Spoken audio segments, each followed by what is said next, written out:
réunir chaque année depuis 2006 les 150 principaux acteurs au bois du secteur, c'est aussi sortir la tête de l'eau et se recentrer ensemble sur les objectifs précis du plan départemental. Le schéma a fixé de grands objectifs sur les 5 ans et chaque année nous vérifions que nous avons bien rempli nos objectifs. Et là actuellement nous sommes entre 70 et 90% de réalisation suivant les objectifs. Donc c'est particulièrement intéressant et important pour nous.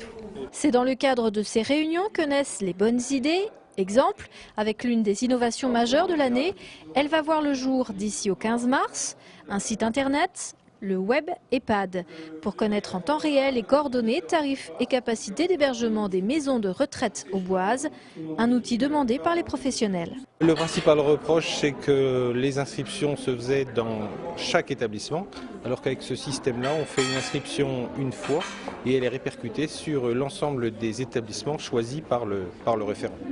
Une fois que les différents critères de recherche sont renseignés, le moteur s'active et on affiche une carte avec l'ensemble des établissements trouvés. Autre nouveauté, la création à Troyes d'un centre d'expérience pour accompagner les innovations dans ce domaine en lien avec l'UTT. Ce qu'on cherche à faire, c'est à devenir, avec d'autres partenaires, le centre de référence national autour de ces technologies pour l'autonomie à domicile.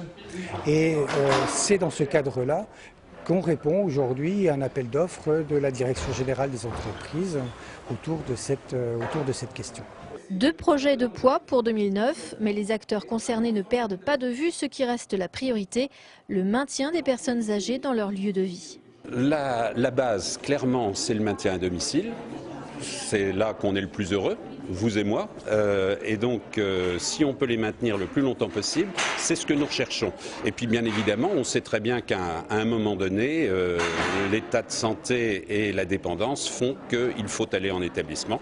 Et là, on crée les places pour accueillir les gens. Ce schéma gérontologique départemental doit se terminer en 2011. D'ici là, le nombre de personnes âgées dans l'Aube devrait encore augmenter, le progrès aussi.